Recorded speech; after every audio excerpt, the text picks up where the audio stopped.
सबका आपके अपने YouTube चैनल की कथा टीवी पर मैं मीनू शर्मा स्वागत करती हूँ। सभी को मेरा राधे राधे। पौराणिक कथाओं के अनुसार द्वापर युग में हर छठ, जिसे हल षष्ठी भी कहते हैं, इस दिन श्री कृष्ण भगवान के बड़े भाई बलराम जी का जन्म हुआ था। बलराम जी को शेषनाग का अवतार माना जाता है और इस दिन उनकी पूजा किए जाने का विधान है। पूरे विधि विधान से हर छठ का व्रत और पूजन करने वाले को सुख, समृद्धि, सौभाग्य एवं संतान की सुरक्षा प्राप्त होती है और यह व्रत बिना व्रत कथा के अधूरा है। यानी कि इस दिन व्रत कथा पढ़नी या सुननी जरूर चाहिए। तो आज की इस वीडियो में हम श्रवण करेंगे हर छठ व्रत के दिन सुनी जाने वाली व्रत कथा का और जानेंगे इस दिन के शुभ मुहूर्त के बारे में। तो हो सके तो वीडियो को अंत तक देखिएगा और वीडियो अच्छी लगे तो लाइक एंड शेयर कीजिएगा और अगर आप मेरे चैनल पर नए हैं तो सब्सक्राइब भी जरूर कीजिएगा। तो हर छठ की व्रत कथा के अनुसार या फिर हल षष्ठी की व्रत कथा के अनुसार बहुत समय पहले की बात है। एक गांव में एक ग्वालिन रहा करती थी। वो स्वभाव से बहुत ही लालची थी। वो हर दिन गांव में दूध, दही, मक्खन बेचने जाती थी। वो ग्वालिन गर्भवती थी और उसके प्रसव का समय भी पास आ गया था, परंतु फिर भी वह गांव में दूध दही बेचने जाया करती थी। एक दिन जब वह गांव में दूध दही बेचने जा रही थी तो मार्ग में ही उसको प्रसव पीड़ा शुरू हो गई। उसने सोचा कि यदि मैं प्रसव के कारण दूध दही बेचने नहीं जाऊंगी तो यह दूध दही सब खराब हो जाएगा, व्यर्थ हो जाएगा। और यही सोचकर वह प्रसव पीड़ा को सहन करती हुई आगे बढ़ती रही, परंतु गांव में पहुंचने से पहले ही उसका प्रसव हो गया। उसने झरबेरी की ओट में अपने बच्चे को जन्म दिया, परंतु अपनी वस्तुएं बेचने के उन्माद में वो बच्चे को वहीं छोड़कर गांव में दूध दही बेचने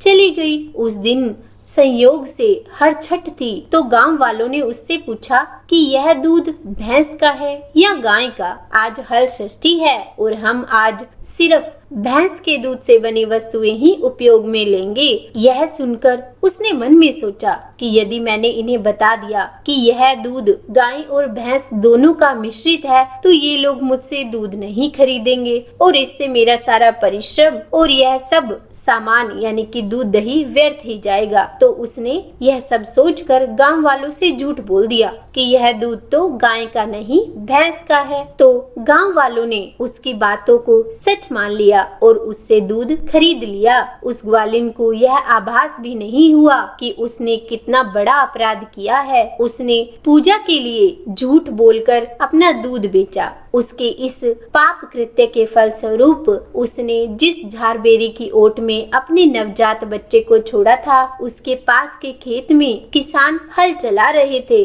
तभी अचानक उसके बैल बेकाबू होकर दौड़े और उनके लगे हल का फल बच्चे के पेट में धंस गया और वो बालक वहीं मर गया। बच्चे को मरा देखकर किसान को बहुत ही दुख हुआ और किसी को पता न चले यह सोचकर उसने उस बच्चे के शरीर के घाव को झरबेरी के कांटों से टाँक दिया और अपने बैलों को लेकर वहां से चला गया। जब ग्वालिन दूध बेचकर उस झरबेरी के पास पहुंची तो अपने बच्चे की ऐसी हालत देखकर चीख मार कर रोने लगी। तभी उसे याद आया कि आज उसने हल षष्ठी की पूजा के लिए लोगों को झूठ बोलकर गाय और भैंस का मिश्रित दूध बेचा है और उनकी पूजा को खंडित किया है। उसने जो अपराध किया है यह उसी का परिणाम है। ईश्वर ने उसे इसी पाप की सजा दी है। यह सोचकर वह रोने लगी और उसके मन में प्रायश्चित का भाव जागा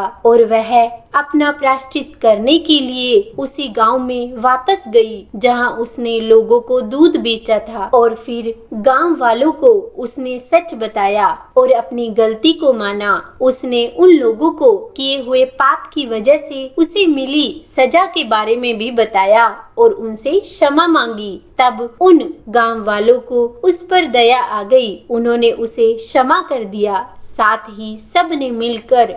ही सबने मिलकर भगवान से प्रार्थना करी कि भगवान उस ग्वालिन की भूल को क्षमा करे। फिर जब यह सब करने के बाद ग्वालिन जब फिर से उस झरबेरी के नीचे पहुंची तो उसने देखा कि उसका बच्चा जीवित अवस्था में था। तो उसे देखकर उसकी खुशी का ठिकाना नहीं रहा और उसने हाथ जोड़कर ईश्वर को धन्यवाद दिया। कहा जाता है कि इस घटना के बाद से ही हल षष्ठी या फिर हर छठ की यह कथा लोकप्रिय हुई और यह पर्व मनाया जाने लगा। तो बोलिए हलधर भगवान की जय। पूरे भारत में इस त्योहार को और भी कई नामों से जानते हैं, जैसे कि ललही छठ, चंद्र छठ, बलराम जयंती, बलदेव छठ, रंधन छठ, हल छठ, हर छठ व्रत, तीन छठी और तिन्नी छठ। कुछ जगहों पर इस दिन को सीता माता के जन्मदिन के रूप में भी मनाया जाता है और यह व्रत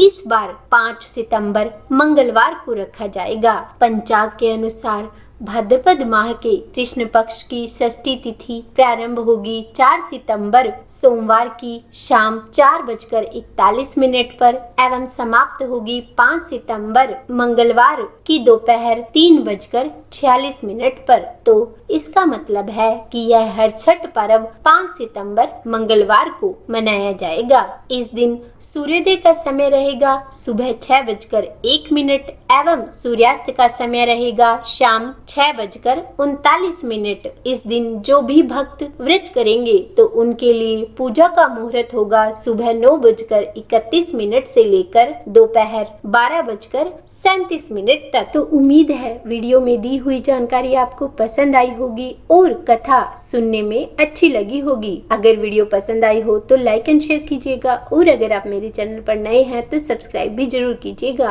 और हाँ, बेल आइकन को प्रेस करना बिल्कुल भी मत भूलिएगा। तो बोलिए राधे राधे।